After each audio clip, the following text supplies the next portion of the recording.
आप देख रहे हैं प्राइम टीवी, सच साहस सरोकार। ताजनगरी में मोटरसाइकिल सवार अपराधी बेखौफ नजर आ रहे हैं। आगरा से बड़ी खबर आपको बता रहे हैं। महिला के साथ एमजी रोड पर लूट की घटना हुई है।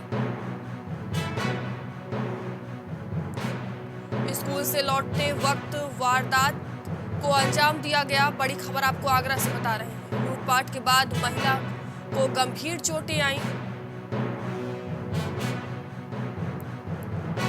महिला को एसएन मेडिकल कॉलेज में भर्ती कराया गया है। घटनास्थल पर पहुंचकर कार्रवाई में जुटी पुलिस।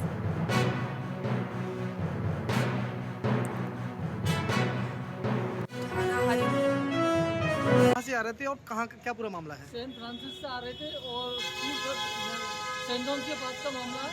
और दो जने थे बाइक में। मेरी बाइक के पीछे बाइक लगा वो लगी हुई था बैग। तो बैग दो जनों ने छीना है, वो नीचे गिर पड़ी हैं और उनके सिर में चोट आई है। उनके सिर में चोट आई है तो फिर इमरजेंसी लेके आए हुए हैं। क्या आपने पुलिस को सूचना दी थी? पुलिस को सूचना दी है।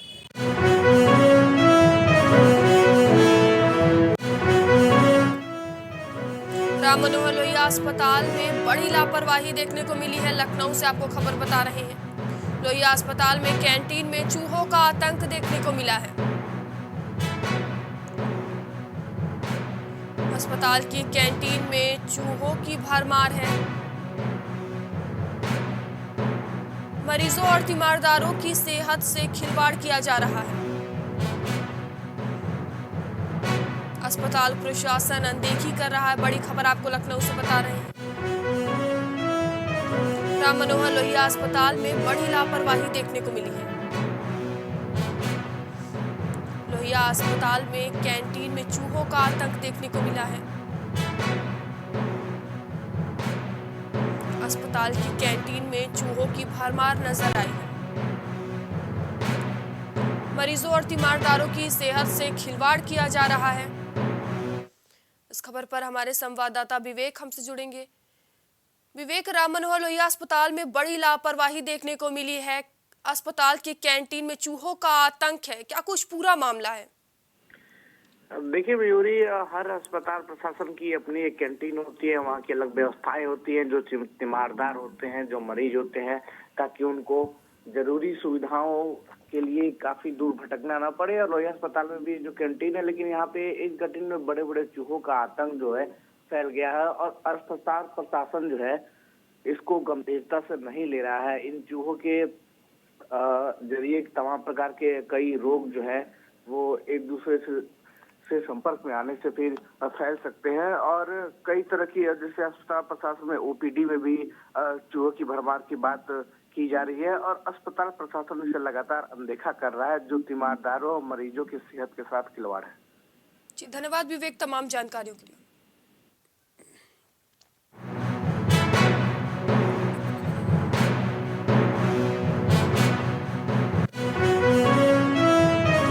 राजधानी में डेंगू का कहर थमने का नाम नहीं ले रहा है। लखनऊ से आपको खबर बता रहे हैं। राजधानी में फिर डेंगू की मरीजों की संख्या बढ़ती हुई दिख रही है। बड़ी खबर आप बता रहे हैं। बीते 24 घंटों में 26 नए मरीज पाए गए हैं। शहर में बीती शाम में 26 मरीजों में डेंगू की पुष्टि की गई है। राजधानी में डेंगू का कहर थमने का नाम नहीं ले रहा है। लखनऊ से खबर आपको बता रहे हैं। बता दें, राजधानी में फिर से डेंगू की मरीजों की संख्या बढ़ रही है। बीते 24 घंटे में 26 नए मरीजों में डेंगू की पुष्टि की गई है। समाजवादी पार्टी अब निकाय चुनाव में जुटी। बड़ी खबर आपको बता रहे हैं। मैनपुरी व खतौली में जीत के बाद समाजवादी पार्टी की उम्मीदें बढ़ी हैं। जिसके बाद समाजवादी पार्टी ने निकाय चुनाव की तरफ कदम बढ़ाया है। सपा के मुखिया अगले सप्ताह निकाय चुनाव की रणनीति तय करेंगे। शिवपाल यादव के साथ विस्तार देने पर पार्टी की नजर होगी। समाजवादी पार्टी अब निकाय चुनाव की तैयारियों में जुट गई है, बड़ी खबर आपको बता रहे हैं। इस खबर पर हमारे संवाददाता रितेश हमसे जुड़ेंगे। रितेश, मैनपुरी व खतौली की जीत के बाद अब समाजवादी पार्टी निकाय चुनाव की तैयारियों में जुट गई है। देखिए मयूरी, लगातार करारी हार के बाद समाजवादी पार्टी कहीं ना कहीं बौखलाई हुई थी, कहीं ना कहीं परेशान थी, जिसके बाद अब काफी सालों बाद उनमें एक हौसला उनका जगा है और एक प्रसन्नता हुई है पार्टी में। जब वो मैनपुरी और खतौली की सीट जीतते हैं उसके बाद से कहीं ना कहीं लोगों में, पार्टी के कार्यकर्ताओं में खुशी की एक लहर दौड़ी है। जिसके बाद अब जब चुनाव शांत हो गया है तो अब निकाय चुनाव आ गया है। निकाय चुनाव के लिए अब जैसे इन्होंने मैनपुरी और खतौली की सीट जीती है, उसके बाद से अब अखिलेश यादव ने अपने कार्यकर्ताओं के साथ एक बैठक करने के लिए अगले सप्ताह का निर्णय लिया है। उस बैठक में निर्णय किया जाएगा कि निकाय चुनाव की कैसी रणनीति बनाई जाए, किसको टिकट दिया जाए, किसको नहीं दिया जाए। हालांकि अभी ये जानकारी मिल रही है कि शिवपाल यादव के साथ में उपचुनाव की जीत में जो उनकी संभावनाएं थी, उसको विस्तार देने के लिए पार्टी की नजर है। तभी ये शहरी पार्टी के तौर पर पहचानी जाने वाली जो भाजपा ने ग्रामीण इलाकों में भी अपनी मजबूत पैठ बनाई थी, अब सपा के लिए भी सरकार बनाना हमेशा एक चुनौती रही है। 2006 में जब मुलायम सिंह यादव की सरकार थी तो उसमें निकाय चुनाव में सपा का मेयर जो एक ही सीट जीत पाया था सपा का। हालांकि जब से 2012 में अखिलेश यादव की सरकार में निकाय चुनाव हुआ तो सपा का मेयर के पद पर एक खाता भी नहीं खुला था। तो अब कहीं ना कहीं समाजवादी पार्टी के जो मुखिया हैं अखिलेश यादव, वो रणनीति बनाएंगे और इस रणनीति में कितना वो काबिज हो पाते हैं, कितनी सीटें जीत पाते हैं, तो देखने वाली बात होगी। फिलहाल अभी अगले सप्ताह बैठक के लिए निर्देश दिया गया। अखिलेश यादव की तरफ से बैठक होती है, बैठक के बाद पता चलेगा किनको टिकट दिया जाएगा और किस तरीके की रणनीति तैयार की जाएगी। जी धन्यवाद रितेश तमाम जानकारियों के लिए।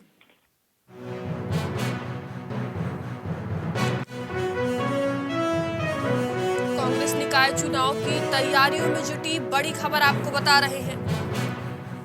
पार्टी को नया अध्यक्ष मिलने के बाद चुनाव तैयारी में जुटी है। कांग्रेस की पुरानी टीम निकाय चुनाव कराएगी। सपा बसपा कांग्रेस भाजपा ने निकाय चुनाव में दमखम। इस खबर पर हमारे संवाददाता रितेश हमसे जुड़ेंगे। रितेश, कांग्रेस एक्शन मोड में नजर आ रही है, कांग्रेस निकाय चुनाव की तैयारियों में जुट गई है। देखिए लगातार जिस तरीके से सभी पार्टियां चुनाव की तैयारियों में जुट रही है, भारतीय जनता पार्टी और समाजवादी पार्टी और कहीं ना कहीं बहुजन समाजवादी पार्टी ने भी अपनी बैठकें कर ली है किस तरीके से निकाय की चुनाव की तैयारियां करनी।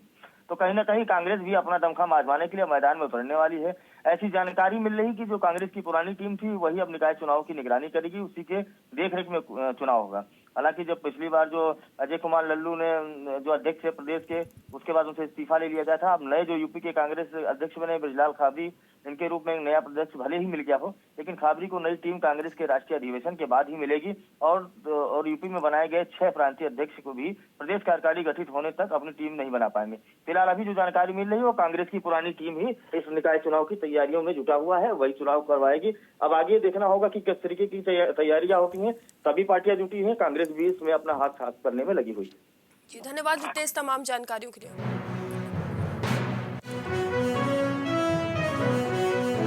स्टेट जीएसटी टीम की जिले में कई जगह छापेमारी, गोंडा से बड़ी खबर आपको बता रहे हैं। छापेमारी से व्यापारियों में जबरदस्त खलबली का माहौल देखने को मिला, बड़ी खबर गोंडा से।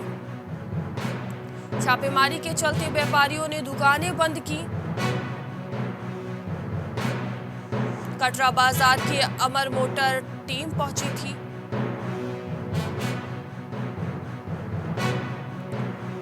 टीम में जीएसटी अधिकारियों के साथ पुलिस भी मौजूद थी। स्टेट जीएसटी टीम की जिले में कई जगह छापेमारी, गोंडा से खबर। छापेमारी से व्यापारियों में जबरदस्त खलबली देखने को मिली। छापेमारी के चलते व्यापारियों ने दुकानें बंद की। कटरा बाजार के अमर मोटर पहुंची थी टीम।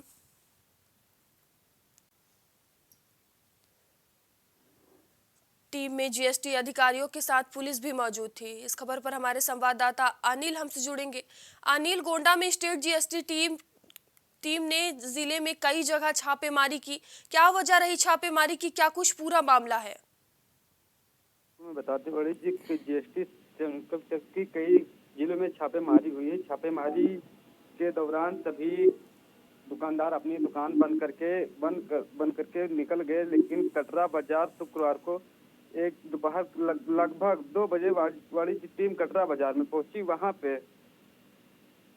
पे मीडिया कर्मियों से बात बचत नजर आई। वहां पे पुलिस, इनकम टैक्स के साथ पुलिस भी मौजूद थी। जब मीडिया कर्मियों ने उससे बात करने के लिए प्रयास किया तो उनके द्वारा बात करने से सीधा इनकार कर दिया। कहीं ना कहीं इनकम टैक्स वाले को भी कोई लापरवाही या कोई लेनी देनी में हो सकता है, इसीलिए मीडिया कर्मियों से बात करने से इनकार कर दी गई। जी धन्यवाद अनिल तमाम जानकारी के लिए। निकाय चुनाव में भाजपा के सहयोगी दल प्रत्याशी उतारेंगे, लखनऊ से आपको बड़ी खबर बता रहे हैं। निषाद पार्टी भी प्रत्याशी उतारने की तैयारी कर रही है। अपना दल एस भी तैयारी कर रही है। शहरों में जनाधार बढ़ाना चाहते हैं सहयोगी दल। नगर पंचायत अध्यक्ष के लिए प्रत्याशी उतारेंगे। नगर पालिका परिषद अध्यक्ष के पदों पर मांगेंगे हिस्सेदारी। सहयोगी दलों को मिल सकती है मुस्लिम बहुल सीटें, सूत्रों के मुताबिक। भाजपा नेतृत्व की हरी झंडी के बाद निर्णय होगा।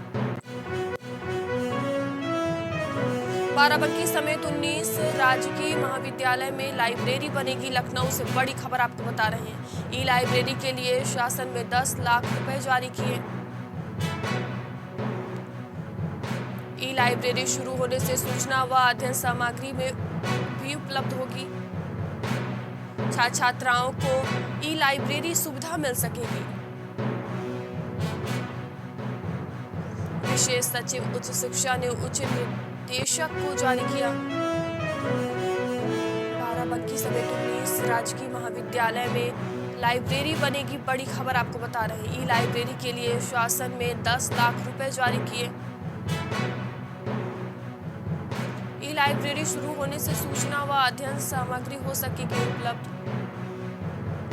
छात्र छात्राओं को ई लाइब्रेरी सुविधा मिल सकेगी। विशेष सचिव उच्च शिक्षा ने उच्च निर्देशक को जारी किया।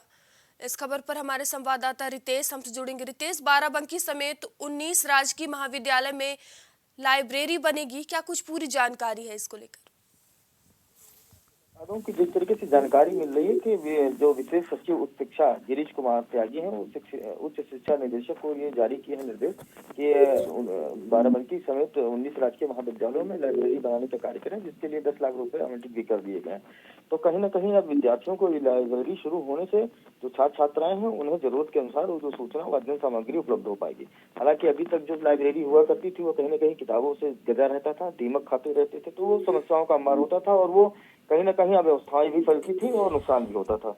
तो जिस तरीके से प्रधानमंत्री नरेंद्र मोदी डिजिटल को बढ़ावा दे रहे थे, उसको देखते हुए उत्तर प्रदेश के मुख्यमंत्री योगी आदित्यनाथ ने ये कवायद तेज कर दी है कि ई लाइब्रेरी का पठन पाठन कार्य शुरू किया जाए, जिसके तहत लखनऊ और बाराबंकी समेत 19 राजकीय महाविद्यालयों में लाइब्रेरी बनाने की कवायद की जा रही है।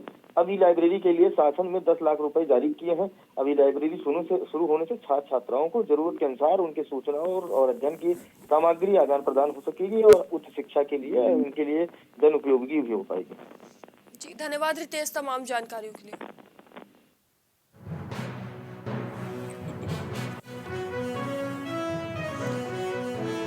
यूपी लोक सेवा आयोग से जुड़ी इस वक्त की बड़ी खबर आपको प्रयागराज से बता रहे हैं। पीसीएसजे के लिए 330 पदों पर आवेदन आज से शुरू हो रहा है। भर्ती के लिए आयोग से आज विस्तृत विज्ञापन जारी होगा। संक्षिप्त विज्ञापन शुक्रवार को ही आयोग ने जारी कर दिया है। 10 जनवरी तक अभ्यर्थी ऑनलाइन आवेदन कर सकेंगे। आयोग की आधिकारिक वेबसाइट पर आवेदन कर सकते हैं।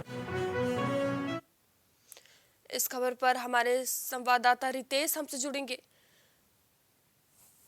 रितेश, पीसीएसजे के लिए 303 पदों पर आवेदन आज से शुरू हो रहा है, पूरी जानकारी क्या है? राज्य में उत्तर प्रदेश लोक सेवा आयोग से जुड़ी ये बहुत बड़ी खबर है और कहीं ना कहीं खुशखबरी की खबर है।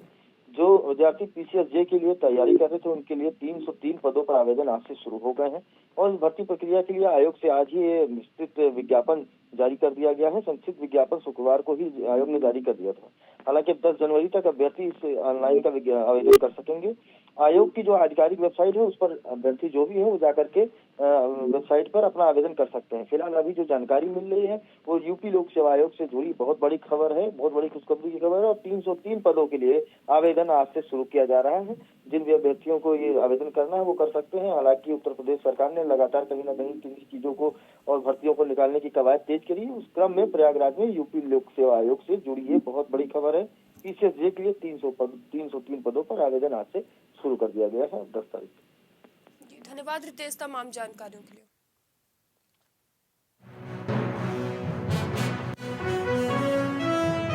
सपा नेता पुलिस ने जसपा की कुर्की का नोटिस, लखनऊ से बड़ी खबर आपको बता रहे हैं। अनुराग भदौरिया के घर पर जसपा की गई है नोटिस। हजरतगंज पुलिस ने देर शाम नोटिस जसपा की है। इंदिरानगर ए ब्लॉक में घर पर जसपा की गई है नोटिस।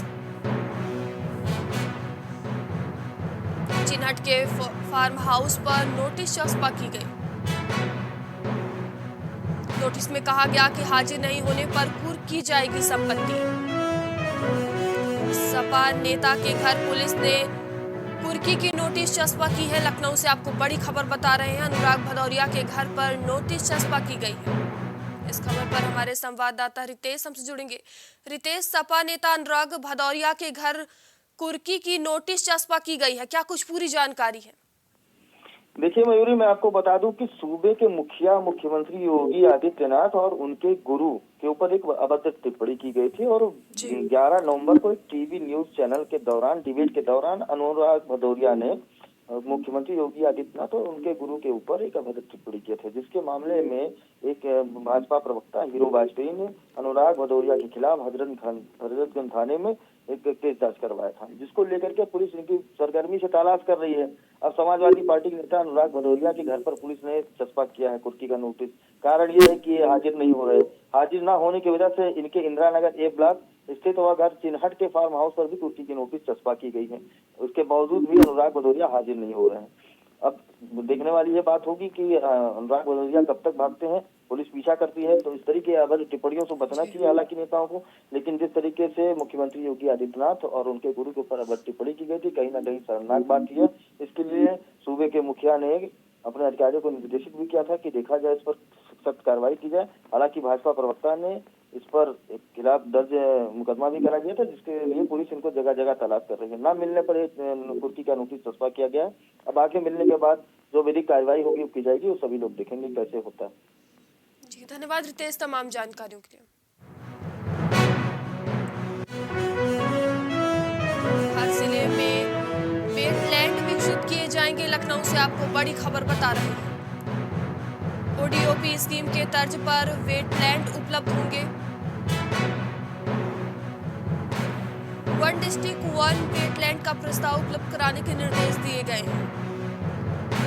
वन मंत्री अरुण कुमार सक्सेना ने सभी डीएफओ से कार्य योजना मांगी है। इको टूरिज्म के तहत विकसित किया जाएगा वेटलैंड। बंदरों की सुरक्षा के लिए रेस्क्यू सेंटर की स्थापना कराई जाएगी। विकास कार्यों के लिए एनओसी को समय से जारी करने के निर्देश दिए गए।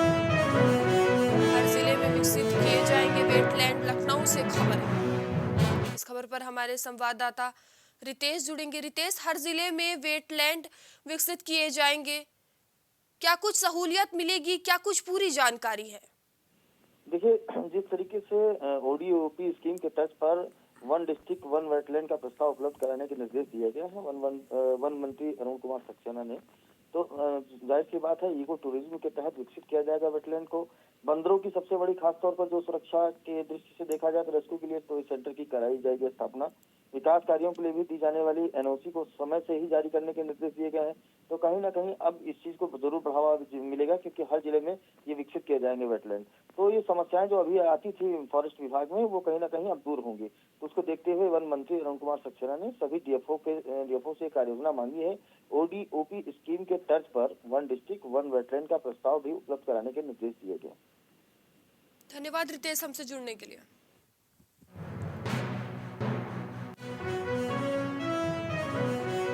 नगर सुशोभन अभियान की फिर पोल खुलती नजर आई। लखनऊ से आपको बड़ी खबर बता रहे हैं। आवासीय कॉलोनी के खाली प्लाटों में कूड़ा पड़ा हुआ दिखाई दिया। प्लाटों को कूड़ा डंपिंग ग्राउंड बनाया गया। शंकरपुरवा द्वितीय वार्ड के अलकापुरी नगर सुशोभन अभियान की फिर पोल खुलती नजर आई। लखनऊ से खबर है। आवासीय कॉलोनी के खाली प्लाटों में कूड़ा पड़ा हुआ दिखाई दिया। प्लाटों को डंपिंग ग्राउंड बनाया गया है। शंकरापुरवा द्वितीय वार्ड के अलकापुरी कॉलोनी में गंदगी का अंबार देखने को मिला। इस खबर पर हमारे संवाददाता रितेश हमसे जुड़ेंगे। रितेश, नगर सुशोभन अभियान की एक बार फिर से पोल खुलती हुई नजर आई। आवासीय कॉलोनी के खाली प्लाटों में कूड़ा पड़ा हुआ दिखाई मिला। देखिए मयूरी, मैं आपको बता दूं कि नगर सुशोभन अभियान चलाया जा रहा है। 1 तारीख को अभियान शुरुआत हुई थी 75 घंटा और 75 जिलों के लिए। नगर विकास मंत्री ए के शर्मा ने इसके लिए निर्देशित किया था कि 75 घंटे और 75 जिलों में जहां जहां भी गंदगी का अंबार है उसको साफ करके वहां पर सेल्फी पॉइंट बनाया जाए, वहाँ बाग बगीचे बनाया जाए, वहाँ पर झूले लगाए जाए, वहाँ पर सामाजिक कार्यक्रम कराया जाए और वहाँ पर ब्रांड एम्बेसडर क्षेत्र के निवासियों को बनाया जाए जो साफ सफाई अभियान में उनका साथ दे रहे हैं। हालांकि धरातल पर कहीं दिखता हुआ नजर नहीं आ रहा, इसका दुख का जगह देखने को नजर मिला।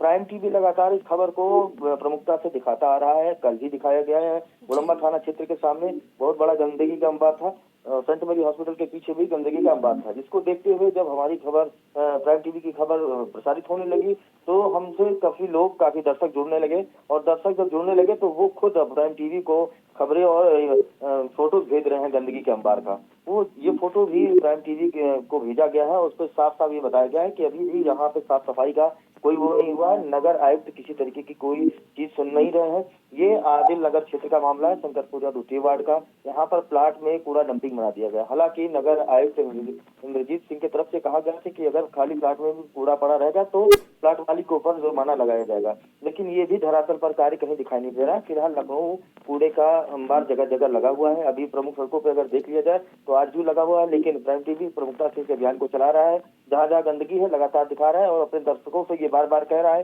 कि उनके क्षेत्र में जहाँ भी गंदगी हो वो फोटो शेयर करें। हम उस फोटो को प्रमुखता से दिखाएंगे और उस गंदगी को साफ कराएंगे और जो भी इसका सरोकार सरकार से सीधा होगा उस खबर को प्रमुखता से प्राइम टीवी दिखाता रहेगा और उसके लिए कार्रवाई करवाने के लिए पूरी तरीके से कोशिश करता रहेगा। जी धन्यवाद रितेश तमाम जानकारियों के लिए। हमीरपुर के खूनी हाईवे पर फिर बड़ा हादसा हुआ है। बड़ी खबर आपको बता रहे हैं। अज्ञात वाहन ने बाइक सवार को जोरदार टक्कर मारी। टक्कर लगने से बाइक सवार युवक की मौके पर ही मौत हुई। बड़ी खबर आपको बता रहे हैं हमीरपुर से। बड़ा सड़क हादसा हुआ है। सूचना पर पहुंची पुलिस ने शव को पोस्टमार्टम के लिए भेजा। मौदाहा कोतवाली इलाके के गोस्वामी ढाबा के पास का मामला बताया जा रहा है। इस खबर पर हमारे संवाददाता ब्रजेश हमसे जुड़ेंगे। ब्रजेश, हमीरपुर में बड़ा सड़क हादसा हुआ है जिसमें युवक की मौत हो गई है, क्या कुछ पूरा मामला है? देखिए मयूरी जी, ये पूरा हादसा बीती देर रात का बताया जा रहा है। बीती देर रात को एक अज्ञात वाहन ने मोटरसाइकिल सवार युवक को जोरदार टक्कर मारी है, जिससे युवक की दर्दनाक मौके पर ही मौत हो गई है। हालांकि इस घटना की सूचना पाते ही यहाँ की स्थानीय पुलिस मौके पर पहुंची है और शव को कब्जे में लेते हुए अज्ञात वाहन की पुलिस ने तलाश शुरू कर दी है। आपको बता दूं कि ये हाईवे जो है, इस हाईवे को कानपुर राष्ट्रीय राजमार्ग कहा जाता है। हालांकि यहाँ के स्थानीय लोगों ने इस हाईवे को खूनी हाईवे नाम दे दिया है। इसकी वजह यह है कि इस हाईवे में आए दिन कहीं ना कहीं सड़क हादसे होते हैं। जब से ये हाईवे बना है तब से अब तक ना जाने कितने लोग इस हाईवे में अपनी जान दे चुके हैं। हालांकि यहाँ के स्थानीय लोग जनप्रतिनिधि हों, इस हाईवे में 4 लाइन और डिवाइडर बनवाने की लंबे समय से मांग करते चले आ रहे हैं, लेकिन अभी तक यहाँ के लोगों की मांगों को अनसुना किया गया है। यही वजह है कि आए दिन इस हाईवे में सड़क हादसे होते हैं और लोगों को इस हाईवे में अपनी जान गंवानी पड़ती है। जी धन्यवाद ब्रजेश तमाम जानकारियों के लिए।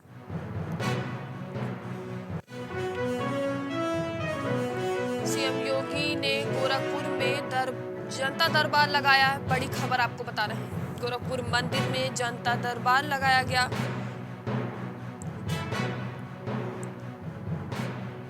दो दिवसीय दौरे पर सीएम योगी हैं। बता दें गोरखनाथ मंदिर में जनता दरबार लगाया गया। सीएम योगी ने फरियादियों की फरियाद सुनी। बच्चों में चॉकलेट बांटी, अधिकारियों को कार्रवाई के निर्देश दिए। छात्रवृत्ति एवं शुल्क प्रतिपूर्ति योजना में बदलाव की तैयारी की जा रही है। लखनऊ से बड़ी खबर, घोटाले को रोकने के लिए बदलाव किया जा रहा है। पाठ्यक्रम में पहले परीक्षा पास करने के बाद ही छात्रवृत्ति मिलेगी, बड़ी खबर आपको बता रहे हैं। समाज कल्याण निदेशालय ने शासन को संस्तुति भेजी है। अंतिम निर्णय शासन स्तर पर किया जाएगा। सभी वर्गों के 50 लाख से ज्यादा लोग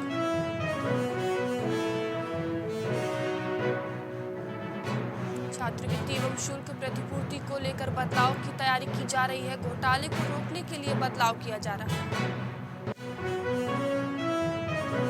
लखीमपुर खीरी से बड़ी खबर आपको बता रहे हैं। किसान की चेतावनी के बाद भी प्रशासन नहीं जागा।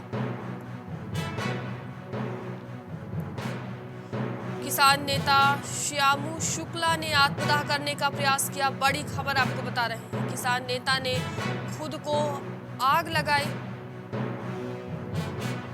जिसके बाद वो घायल हो गए, बड़ी खबर आपको बता रहे हैं। प्रशासन ने आग बुझाकर जिला अस्पताल में भर्ती कराया। किसानों पर पुलिस ने लाठियां बरसाई।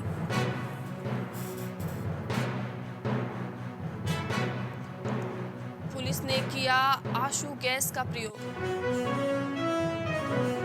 लखीमपुर खीरी से बड़ी खबर आपको बता रहे हैं। किसान की चेतावनी के बाद भी प्रशासन नहीं जागा। किसान नेता श्यामू शुक्ला ने आत्मदाह करने का प्रयास किया। किसान नेता ने खुद को आग लगाई और घायल हो गए। प्रशासन ने आग बुझाकर जिला अस्पताल में भर्ती कराया। किसानों पर पुलिस ने लाठियां बरसाई। लखीमपुर खीरी से आपको बड़ी खबर बता रहे हैं। पुलिस ने आंसू गैस का प्रयोग किया।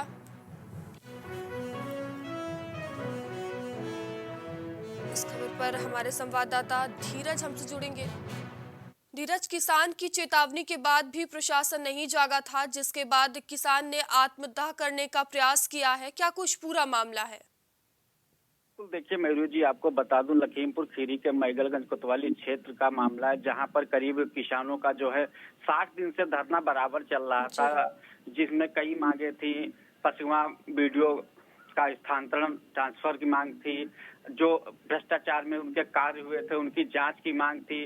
पुलिस प्रशासन पर भी आरोप कई बार लगाते हुए उन्होंने जांच के आदेश दिए थे कि भ्रष्टाचारी अन्य झूठे मुकदमों में किसानों व पत्रकारों को फंसाया जा रहा है। इन सभी मांगों को लेकर करीब 2 माह से धरना प्रदर्शन चल रहा था, जिस करीब धरना प्रदर्शन शुरुआत के 1 हफ्ते बाद वहां पर सीडीओ लखीमपुर खीरी और एसडीएम एडिशनल वगैरह पहुंचे थे, मांग पत्र दिया था और 1 हफ्ते का समय भी दिया गया था कि सारी मांगे जो है उनको एक जांच कर रिपोर्ट भेजी जाएगी। लेकिन जब किसानों की समस्याएं नहीं हुई, न कोई जांच रिपोर्ट भेजी गई, तो बराबर धरना प्रदर्शन अनिश्चितकालीन जो धरना था वो चल रहा था, जिसको लेकर जो 8 तारीख को किसान नेता श्यामू शुक्ला ने जो आत्मदाह करने की चेतावनी भी दी थी। उसके बाद में कल सुबह से लेकर कई बार तक जिला प्रशासन से किसान नेताओं की वार्ता चलती, लेकिन वार्ता न बनने तक रात करीब 7:30 बजे श्यामू शुक्ला ने आत्मदाह करने का प्रयास किया, जिसमें वो झुलसे भी हैं। उनको आनंद फानन में जिला प्रशासन उनको लेकर जिला अस्पताल पहुंचा है। अब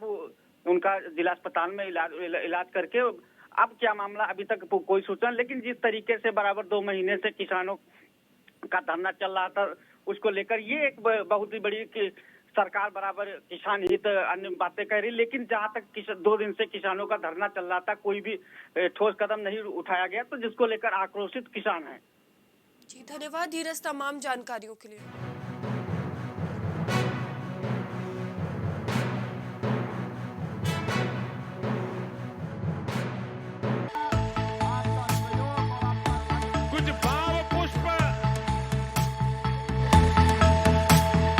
आप देख रहे हैं प्राइम टीवी, सच साहस सरोकार।